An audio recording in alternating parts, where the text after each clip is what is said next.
नाजरीन, गांव देहात का एक नौजवान काम से बाहर एक फैक्ट्री में काम किया करता था। लिहाजा उसे गांव से निकलकर चंद दूर के फासले पर अपनी फैक्ट्री का सफ़र तय करना पड़ता था। ये नौजवान किसी भी गाड़ी या सवारी का सहारा नहीं लेता, बल्कि रोज़ाना पैदल ही अपने काम पर जाया करता था। और इसका ये कहना था कि रोज़ाना पैदल जाने से मेरी वर्जिश भी हो जाती है और मैं अपने आप को फिट महसूस करता हूँ। अब क्योंकि इसका गुज़र गांव के खेतों और हरियालियों से होता था, तो ये खुद को इंतहाई ताज़ा महसूस करता था। गांव से बाहर जाने पर एक कब्रिस्तान भी मौजूद था, इसीलिए ये लड़का रोज़ वहाँ से गुज़रते हुए कब्र वालों को सलाम करता था और उनके लिए दुआ भी करता था।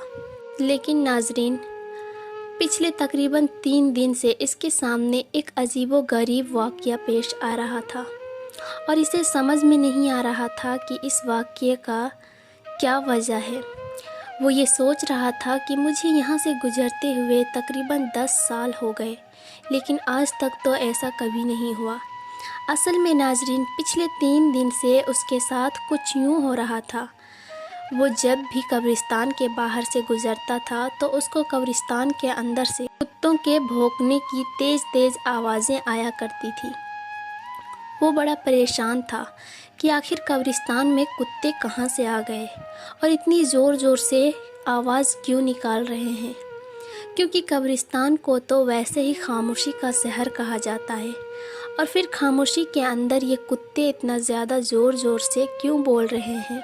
इसकी परेशानी दिन ब दिन बढ़ती जा रही थी और अब 3 दिन गुजर गए थे।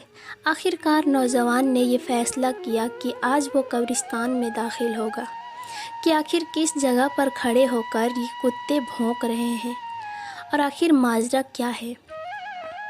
नाजरीन, अगले दिन जब कब्रिस्तान से गुजर रहा था तो कुत्ते की भौंकने की आवाज़ फिर से आने लगी।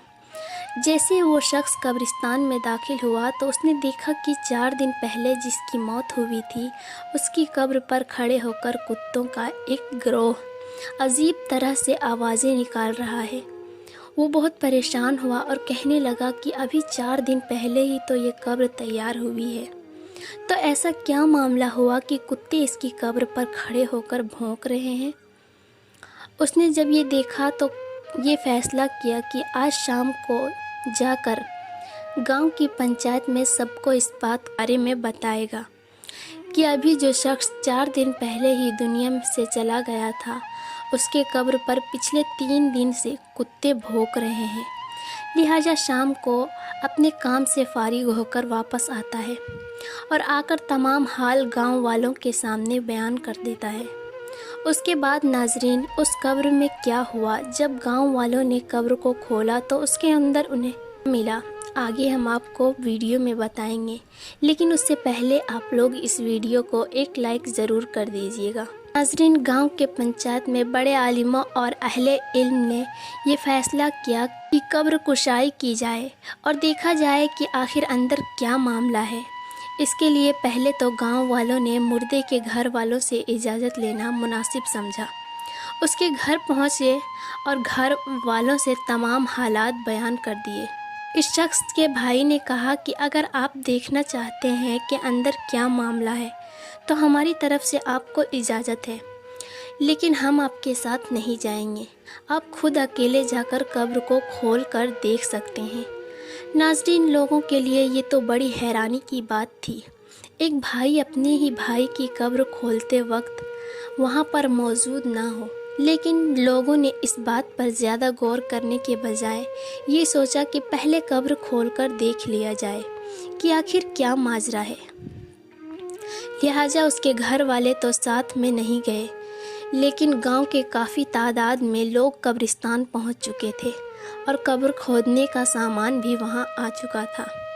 और जब इस कब्र को खोलने का अमल शुरू किया तो वो कुत्ते जो पिछले कुछ दिनों से इस कब्र पर खड़े होकर अजीब अजीब आवाज़ें निकाल रहे थे, वो भी आसपास मौजूद थे और कब्र के पास मंडरा रहे थे और गांव वालों को देख रहे थे। नाजरीन, जैसे ही कब्र को खोला गया तो ऐसे सामने आया कि जिसने سب کے ہوش اڑا دیے، کیونکہ جیسے ہی قبر سے مٹی ہٹائی اور مٹی کے نیچے سے تختے ہٹائے گئے تو دیکھا کہ اس قبر کے مردے کو جانور بری طرح سے کھا رہی ہے۔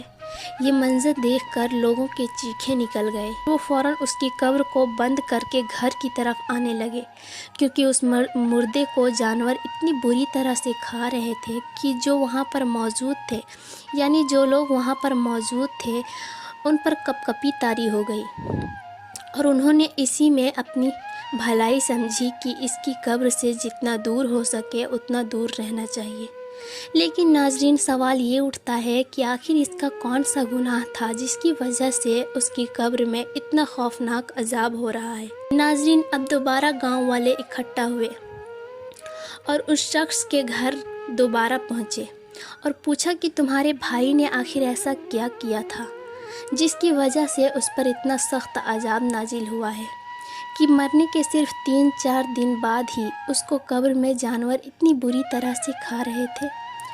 تو اس کا بھائی کہتا ہے کہ میں یہ جانتا تھا کہ آپ کے سامنے ایسا ہی کوئی منظر سامنے آئے گا، اسی لیے میں آپ کے ساتھ جانے سے انکار کر دیا تھا، کیونکہ میں اس کی وجہ جانتا ہوں۔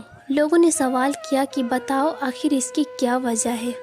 تو وہ شخص کہنے لگا کہ میرا بھائی کوئی شریف آدمی نہیں تھا، وہ دراصل ایک شرابی تھا جو کہ سارا دن شراب کے نشے میں پڑا رہتا تھا۔ نہ اسے گھر کی پرواہ تھی اور نہ گھر والوں کی۔ اس کی زندگی کا مقصد صرف اور صرف عیاشی کرنا تھا، اور وہ شراب پی کر اپنے رشتوں کے معنی بھی بھول جاتا تھا، یہاں تک کہ وہ میری ماں کو بھی گالیاں دیتا تھا اور باپ کے ساتھ بھی لڑائی جھگڑا کرتا تھا، اور جب شراب پینے کے لیے پیسے نہیں ملتے تھے تو وہ ایسے بدترین کام کیا کرتا تھا جس کے بارے میں آپ کے سامنے بیان نہیں کر سکتا۔ یہ وہ تمام گناہ ہے جس کی وجہ سے اس کو قبر میں اتنا خوفناک عذاب مل رہا تھا، اور ہم یہ جانتے ہیں کہ اس کا انجام اسی طرح کا ہونے والا ہے۔ ناظرین، امید کرتے ہیں کہ آج اس واقعے کو سننے کے بعد آپ کو اندازہ ہو چکا ہوگا کہ شراب یا نشہ کتنی بڑی لعنت ہے، اور کیوں دین اسلام نے مسلمان کو اس دور اور اسے پینے سے منع کیا ہے۔ تو ناظرین، اسلام میں شراب پینا یا پلانا بالکل حرام ہے۔ ایک مسلمان کو ایسی چیزوں سے بہت زیادہ دور رہنا چاہیے۔ اللہ تبارک و تعالی ہم لوگوں کو اس پر عمل کرنے کی توفیق عطا فرمائے۔ آمین ثم آمین۔